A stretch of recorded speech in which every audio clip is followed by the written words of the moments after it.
नमस्कार मंडळी, स्वागत आहे तुमचं आमच्या चॅनलमध्ये। आवाज महामुंबईचा, शोध बातमीचा, कौल मनाचा। चला तर मग आमचे चॅनल लाईक करा, शेअर करा आणि सबस्क्राइब करा। धन्यवाद। श्री स्वामी समर्थ महाराज प्रकट दिन सोहळा। उरण शहरात ठिकठिकाणी श्री स्वामी समर्थ प्रकट दिन सोहळा शुक्रवार दिनांक 20 मार्च रोजी साजरा करण्यात आला। उरण शहरातील आनंदनगर येथील श्री स्वामी समर्थ मठात सकाळपासूनच विविध कार्यक्रमांचे आयोजन करण्यात आले। सकाळी 8 वाजता राजशेखर म्हात्रे व पत्नी यांच्या हस्ते अभिषेक करण्यात आला। सकाळी 9 वाजता श्री गुरु कृपा संगीत परिवार महिलांच्या वतीने भजन ठेवण्यात आले। सकाळी 10:30 वाजता आरती, सायंकाळी 6:30 वाजता आरती करण्यात आली।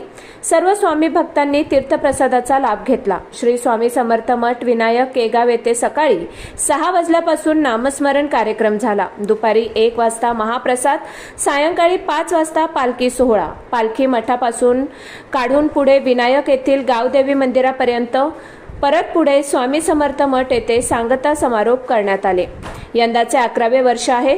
दिवसेंदिवस भक्तांची दर्शनासाठी गर्दी वाढत आहे, असे प्रशांत रामचंद्र नवाळे यांनी सांगितले। आवाज महामुंबईच्या चॅनेलसाठी दिनेश पवार, उरण।